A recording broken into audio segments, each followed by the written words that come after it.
dama gagaha polesa jarafa godu fe baratanas kesa ana chora goturfa jiran kesa ganina simiti omo bejam kesa pa oromia kan dabubi kesa majiden dubada kanjara as kesa sena ke sangaru mahada galmesa sena ke sangaru mahada galmesa Allahu akbar ya markaz rahman tisindaganu otwatin jirre mahadam baran walidinu qabde tikaf budda kenya torobotan hankate foqif lafatenya achiti kabaja ke sumota kenya barata barsisan sidan makenya dubada mukahina jabana of jabesi karura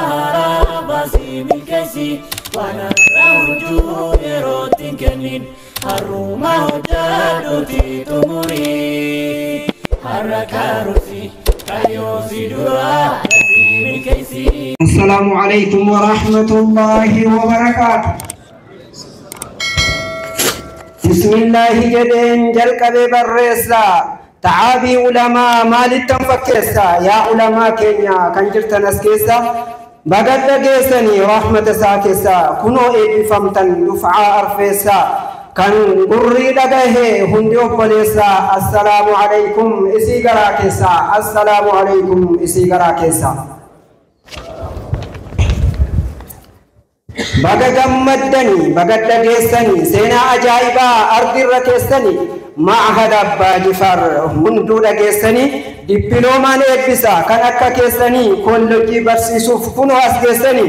جباتا برتا چاران أنكيسني كنو إبي فمتن هوين أنكيسني كنو أرغتن وان هوي كيسني الله أكبر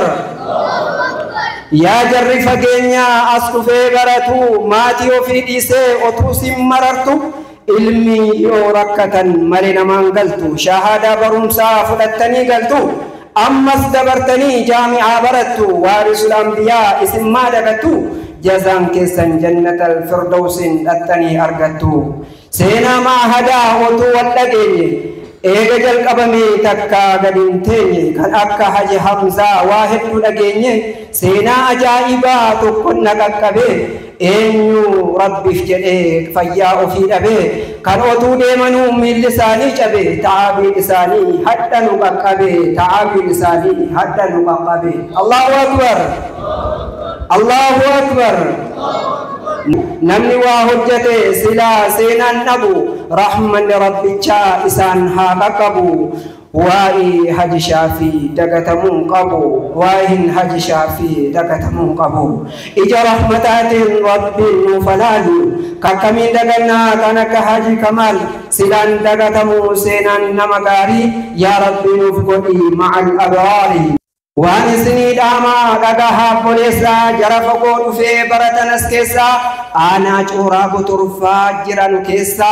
غرينا سيمتي اومو بيجم كيسا تيمبا اوروميا كان دبوبي كيسا ماجدين دبدا كنجرا اس كيسا سينا كيسا غرو معهد قلميسا سينا كيسا غرو معهد قلميسا الله اكبر يا مركز رحمن تسندغنو اوتوات جري معهد برنو walidinu qabde tikaf budda kenya yobotan hankate foqif lafatenya achiti kabaja kesumota kenya barata barsisan sidan makenya dubada mukahina gadato majinna hundumti kesani imama fi korel as kesatesani markazes mahannes hundu kan kesani alima hatau ijolle kesani ardira habayatu kanaka kesani do ardi rahabayatu kanaka kesani odu gammachisa hammada gesani odu gammachisa hammada gesani ammas min ufara wanti kana jalu galme sajal qabuuf ji'a tokko caalu barumsa barsiisuuf ifa caalu barumsa baradhu ifa caalu kolleejjiin islaamaa banamuu dhihaate yaa nama achi gahee biddeena isaa nyaate jaami'aa barannaan haajaan isaa baate biyyi keenya akka biyya arabaa taate biyyi keenya akka biyya arabaa taate Allahu akbar ifamana afgoda hondi kaballese kalesan nagahe galgalam ballese galgalam barrese isin birana fujine tan kopese baga gammadani hundumti kesani maatin ulamota ebbisu ruftani gammachu ilmiti kan ilman kesani jannatal firdausi jazanan kesani jannatal firdausi jazanan kesani assalamu alaikum wa rahmatullahi wa barakatuh